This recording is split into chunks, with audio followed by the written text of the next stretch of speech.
राष्ट्रीय किसान बहुजन पार्टी राष्ट्रीय अध्यक्ष।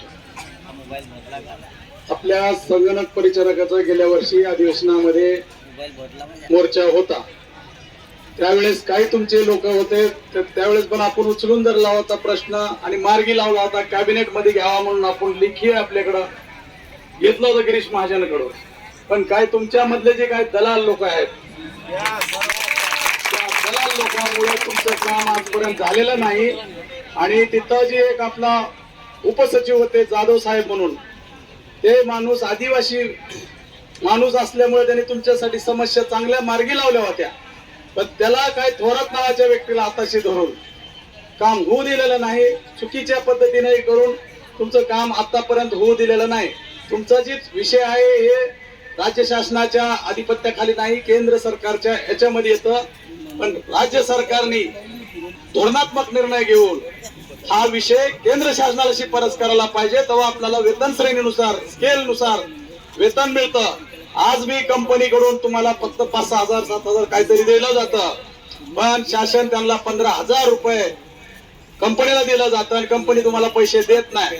पण या सरकारला जाग कशी येत नाही मी म्हणतो। गेल्या वर्षी मी त्यांना सांगितलं होतं की बाबांनो, हे जी लोक आहेत संगणकवाले, यांच्याकडे अख्ख्या गावचा डाटा आहे, ते डाटा जर फिरवला तर तुम्हाला सुद्धा फिरावं लागेल, कारण घराघरातला नंबर फक्त या संगणकवाल्याकडे आहे। हे कुठल्याही राज्यकर्त्याला अजून कळलेलं नाही।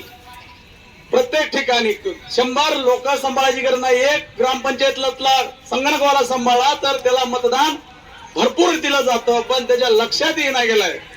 म्हणून आता आज सुद्धा मी निवेदन त्यांना केलेलं आहे आमच्या पक्षाच्या वतीनं आणि संघटनेच्या पाठिंबा देऊन मी तुमची मागणी मुख्यमंत्र्यापर्यंत आता थोड्या वेळामध्ये मी त्यांना देणार आहे आणि त्यांच्याकडून लिहून घेऊन तुमच्या व्हॉट्सअपला मी पाठवतो की हा विषय मंत्रिमंडळामध्ये घ्यावा आणि जे काय असेल समस्या यांच्या दूर कराव्या। कमीत कमी जरी मानधन असलं तरी ते मानधन राज्य सरकारच्या तिजोरीतून गेलं पाहिजे।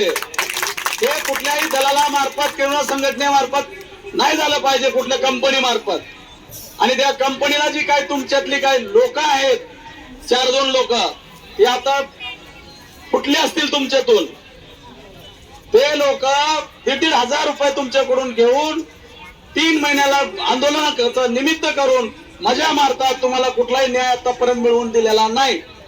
गेल्या वेळेस सुद्धा आपली फाईल आपल्या याच्यावर त्या कंपनीवर गुन्हे दाखल करण्यासाठी आपण फाईल कुटप केलेली आहे, पण त्याला सुद्धा या लोकांनी थांबवले गेले। जर हे लोक कोंबडी कापत नाहीत, अंडे खातात तुमच्याकडून, कोंबडीच कापली तर त्याला अंडे मिळणार नाहीत। म्हणून तुमचं काम रांगळत पुढे जात आहे मित्रांनो। म्हणून सगळ्यांनी आता एकजुटीनं काम करायचं, ताईला सपोर्ट द्यायचा, सगळ्यांनी एक व्हायचं राज्यातलं। तुम्हाला न्याय मिळवून देतो, नाही जर नाही मिळाला तर मग मला कुठलीही सजा द्या, मी तुम्हाला न्याय म्हणजे न्याय मिळवून देतो। धन्यवाद।